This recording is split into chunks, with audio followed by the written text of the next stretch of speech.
don't have to be sacrificed? No. No, you don't. I'm not the Messiah. No. No, you're not.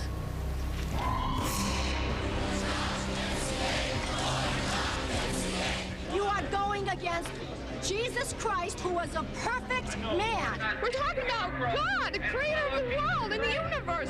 Who is this guy to do this? All I know is that I felt conviction in making the film, and I felt it was coming from the right place. It became a symbol of something that I don't think it was ever intended, certainly not by us, to be. Nobody said that this was the story for everyone. Shame on you! Freedom of expression! Beautiful! It's filled with error and blasphemous. In 1988, a legendary director dared to explore the humanity of Jesus. We can have a child. And sparked one of the most furious controversies in Hollywood history. I firmly believe that if that movie is allowed to go in movie houses, that the state of California is going to fall in the ocean. And this is clearly, by definition, an anti-Christian film. Christian bashing is over. Yeah. The film was not intended to be anti-Christian, and I did not look at the movie as an attempt to either demean or blaspheme Jesus. How Martin Scorsese's The Last Temptation of Christ outraged some. This is outrageous. Inspired others. I was deeply moved by this film. Sparked a shocking outbreak of anti-Semitism. If the Jewish community wants to have anti-Semitic backlash, then you're going to get it. And reignited an age-old debate over the humanity or divinity of Christ. And action! The idea of Jesus' sacrifice, all divine, all human. This is the passion I felt about it. The Last Temptation of Christ. Up next on Movies That Shook the World. It is accomplished! Hollywood spends $10 billion a year making movies. Some hit, some miss, some shake the world.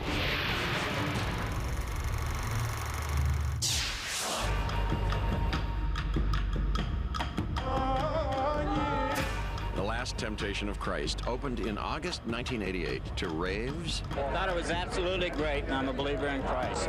Furious protests. That movie was made by homosexuals, witches, and queers, and perverts, and they don't even know Jesus. And charges of outright blasphemy. It is a blasphemous, sacrilegious, scurrilous, lascivious disaster of the film. The march and rally begins at noon. Religious right talk show hosts railed and railed and railed. It was just intolerant. I'm not a theologian, but, faith should be tested. Martin Scorsese's intimate look at the inner life of Jesus was viewed by many as a desecration of core Christian beliefs. This is not the last temptation, this is the ultimate exploitation. But Scorsese was no atheist out to undermine faith. His own deep affinity for the Bible began in his days as an altar boy and has lasted his entire life. Basically, I wanted to be a priest. Went into a preparatory seminary, but my grades didn't hold up. My interests got distracted. A lot of the inspiration and passion that I found, religious impulses, were maybe transferred to cinema to a certain extent. Well, I just still had thoughts of going back in seminary. When he was young, it was either being a filmmaker or a priest, so that tells us something right there. After becoming a celebrated director, Scorsese dreamt of uniting his two great passions. I was obsessed with making a film on the New Testament, biblical subject matter, particularly the life of Jesus. Then, in 1972, actress Barbara Hershey approached him on the set of Boxcar Bertha with an intriguing book.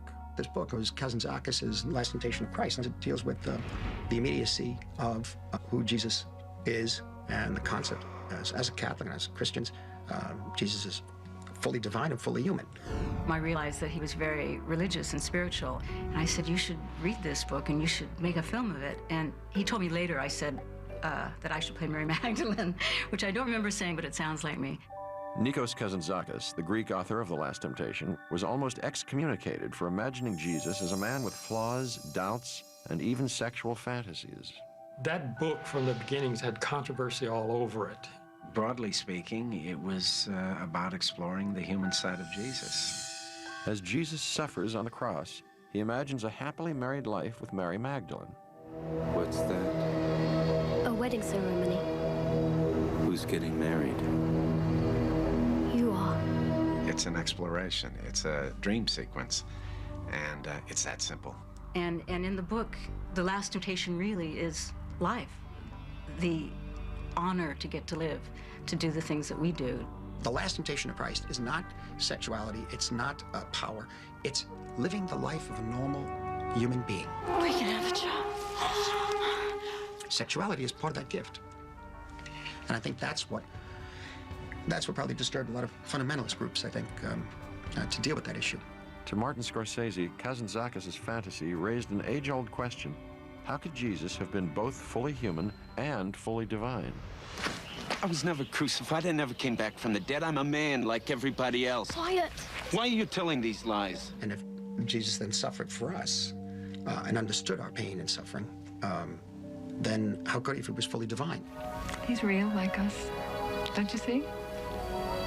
But if he was also fully human, that includes everything human, then he can understand and make the great sacrifice. What's happening? Who's doing this? Struggling. With who? I don't know. I'm struggling. No. But for centuries, some Christians have considered the idea pure heresy. If Jesus is a man who's full of lust and greed and envy and self-hate, then his death on the cross means no more than all the millions of people who are dying today all around the world. In 1983, the Powerhouse director had little trouble persuading Paramount chief Michael Eisner to finance The Last Temptation of Christ. He was a very, very hot filmmaker at the time, taxi driver, raging bull, so that he could get people to back his passionate idea. We started working on it in January of '83, and the process of casting began. With enough money for a huge epic, elaborate sets were built in Jerusalem. Then word leaked out that Scorsese was filming Kazantzakis' controversial book. Newly empowered Christian conservatives, fresh from helping elect Ronald Reagan president, inundated Paramount with furious protests. Donald Wildman was aware of it, and he had made, I think, some ominous threats. Christian bashing is over. Yeah. They were already getting 500 letters of protests a day. Christian groups also went after another crucial target, the theaters. The biggest theater chain in the country at that time is United Artists Theaters. A letter campaign came in from certain Christian groups. They were all set. They were shooting in Israel, and then it fell apart. UA Theaters called up and said basically they would not show the film in their theaters. On Thanksgiving of 1983, intimidated by massive pressure from the Christian right, Paramount did the unthinkable, canceled a film already in production. Paramount decided we better pull out now. This is just not what we want. We don't want controversy. That was a lovely Christmas present that Paramount gave us when they pulled the plug at the last minute. Coming up, Scorsese's first attempt was brought down by the Christian right, but the director was determined to resurrect his film, even at his own risk. Marty had to have bodyguards. Pictures got to be made. You really feel that strongly about it. Then it has to come from you, and you have to find a way to do it. And action! Hollywood ignites in protest when movies that shook the world return.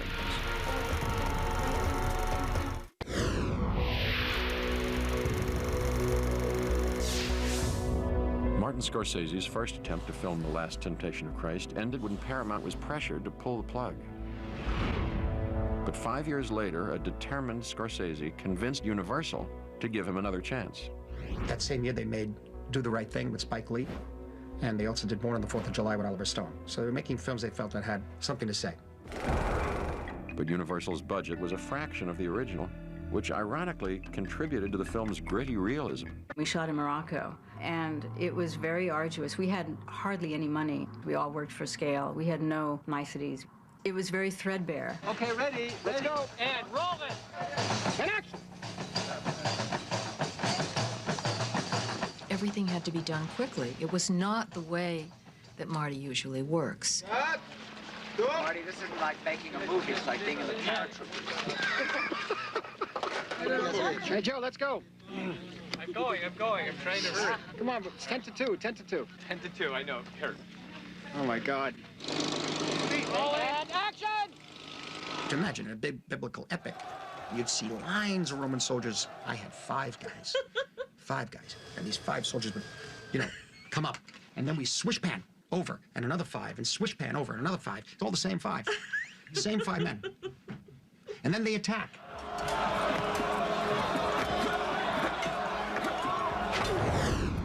Meanwhile, anticipating the protests that had derailed the first production, Universal hired a producer known for his affiliation with Christian groups to act as a liaison. My role was basically as a Christian consultant vis-a-vis the Christian community. And my job was to bring this group together and prepare for the screening that was promised by Universal early in the spring of that year. Many Christian activists were skeptical from the start, so Penland devised a strategy of consulting with potential critics. Tim Penland started contacting me 6 months before the film was released. Asked me about some of the script changes. I told him I didn't think it was going to be able to be fixed in editing. The script was leaked before the final script was set, and it just spread like wildfire through the Christian community. And they began to get people like Mother Angelica and a lot of other Christian leaders exercised over all of this. I firmly believe that if that movie is allowed to go in movie houses, that the state of California is going to fall in the ocean. This Jesus is more than a wimp. He's a limp wimp. As a final gesture of inclusion, Universal unveiled a rough cut for Christian leaders. Liberals attended, but most conservatives boycotted the screenings. Hollywood has demeaned too much. What upset me the most was that most of these people hadn't either read the book or seen the film. How can you criticize a film you haven't seen? Well, I can criticize a lot of films I haven't seen because the content is well reported.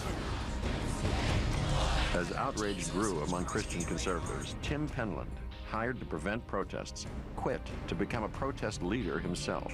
We know enough to know that this film is not an affirmation of faith. I explained to him this was my agreement. If this film is perceived as blasphemous or if there's a problem here, I will have to resign. And of course they said, well, if you resign, then all hell is going to break loose. And I said, yeah, I probably will. The protests against The Last Temptation of Christ started even before the film is finished. Universal scrambled to preempt bad publicity by rushing the film into early release on August 12th, 1988. They were fearful about what might happen if too much time went by after it was finished and before it was released, and the studio put a lot of pressure on them to get it out fast. We worked day and night to finish it, to get it out in 1 theater or 2 theaters, whatever it was, to show the actual film. To let it defend itself. Yeah. Coming up, Scorsese braced himself for the protests sure to come. But even he didn't expect the wave of anti-Semitism about to sweep Hollywood. It's a great lesson to see that the first thing that happened was they attacked them as Jews. There's going to be an anti-Semitic backlash. Up next, on movies that shook the world. In the name of God and in the name of decency, do not put out this film.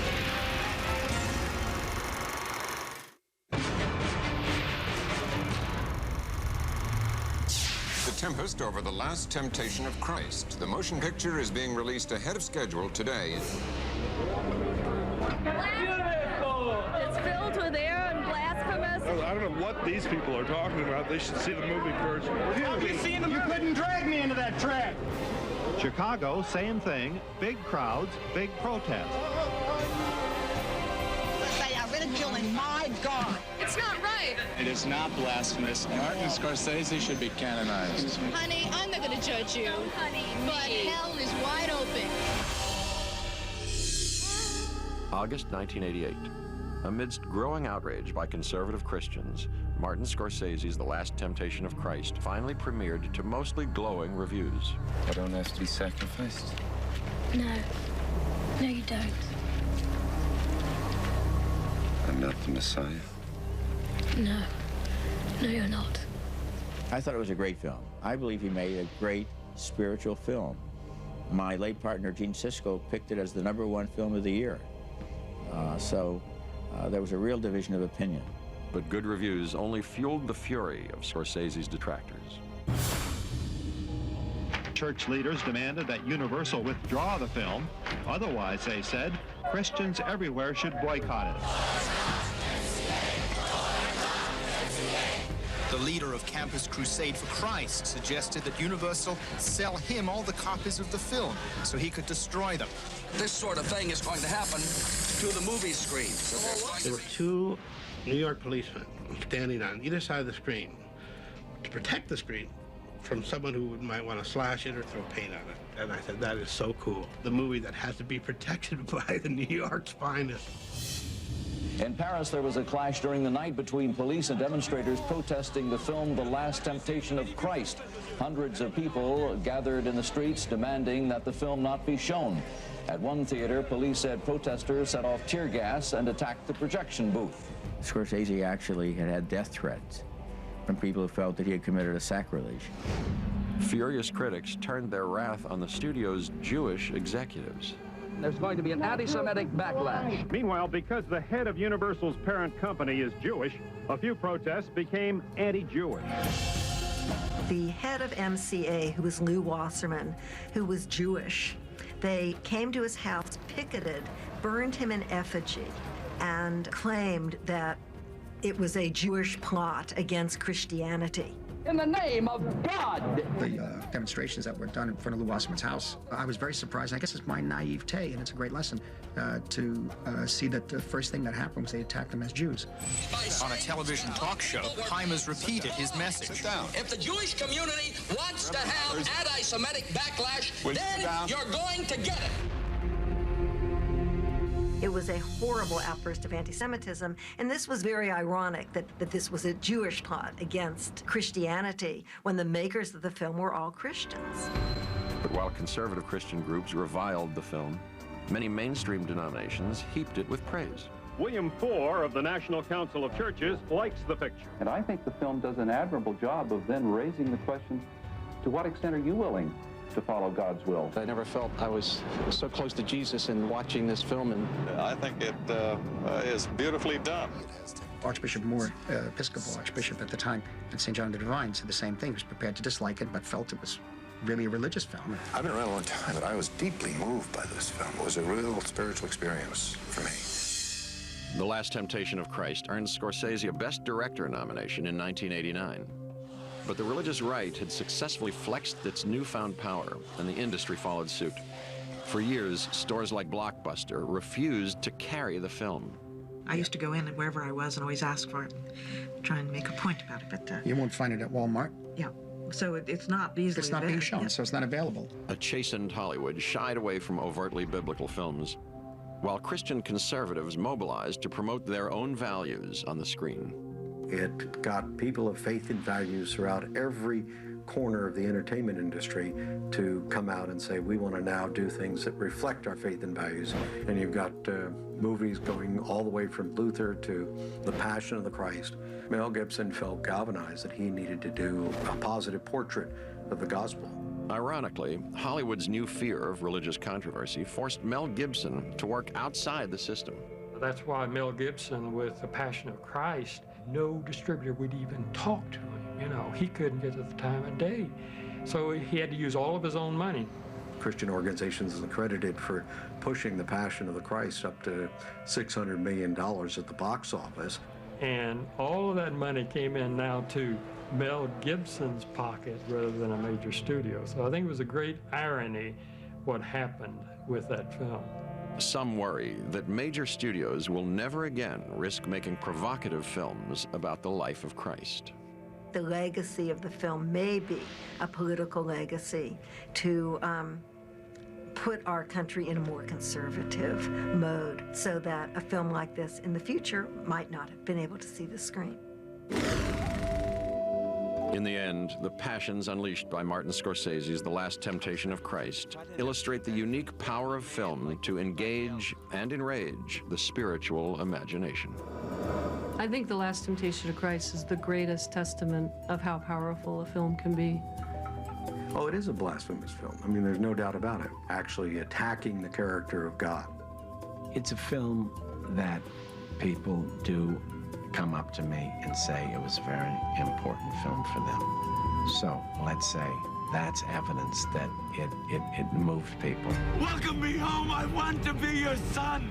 I want to pay the price. I want to be crucified and rise again. I I think the legacy will be, it was a very controversial film. It is accomplished! I think the controversy will remain with it for a long time. It shook the world.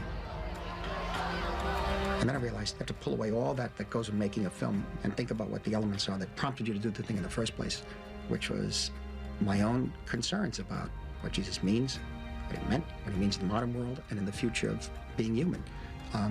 And if it makes people talk about it and think about it in a different way, some will disagree, that's good. It is accomplished.